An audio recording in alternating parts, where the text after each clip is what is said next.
ఓవైపు అందాల పోటీలో ముఖ్యమంత్రి మునిగి తేలుతుంటే మరోవైపు వడదెబ్బకు తాళలేక ధాన్యం కుప్పలపైనే ఓ అన్నదాత బలి కావడం అత్యంత బాధాకరమన్నారు బీఆర్ఎస్ వర్కింగ్ ప్రెసిడెంట్ కేటీఆర్.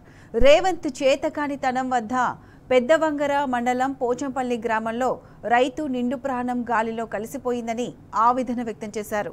ఇది ముమ్మాటికి ముఖ్యమంత్రి చేసిన హత్యేనని ఫైర్ అయ్యారు.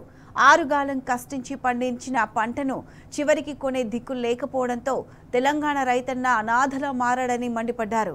దీనికి పూర్తి బాధ్యత ఈ దద్దమ్మ కాంగ్రెస్ సర్కార్దేనన్నారు కేటీఆర్. వడదెబ్బకు సర్కార్ నిర్వాకానికి బలైన అన్నదాత కుటుంబాన్ని రాష్ట్ర ప్రభుత్వం అన్ని విధాలా ఆదుకోవాలని డిమాండ్ చేశారు.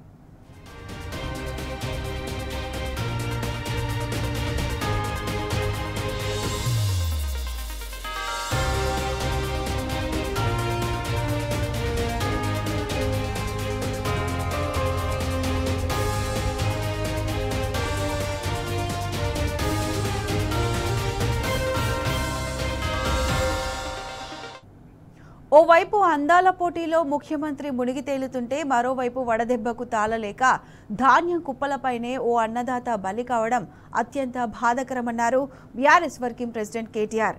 రేవంత్ చేతకానితనం పెద్దవంగర మండలం పోచంపల్లి గ్రామంలో రైతు నిండు ప్రాణం గాలిలో కలిసిపోయిందని ఆవేదన వ్యక్తం చేశారు. ఇది ముమ్మాటికి ముఖ్యమంత్రి చేసిన హత్యేనని ఫైర్ అయ్యారు.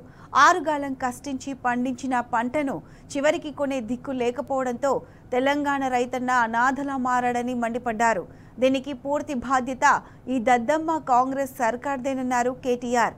వడదెబ్బకు సర్కార్ నిర్వాకానికి బలైన అన్నదాత కుటుంబాన్ని రాష్ట్ర ప్రభుత్వం అన్ని విధాలా ఆదుకోవాలని డిమాండ్ చేశారు.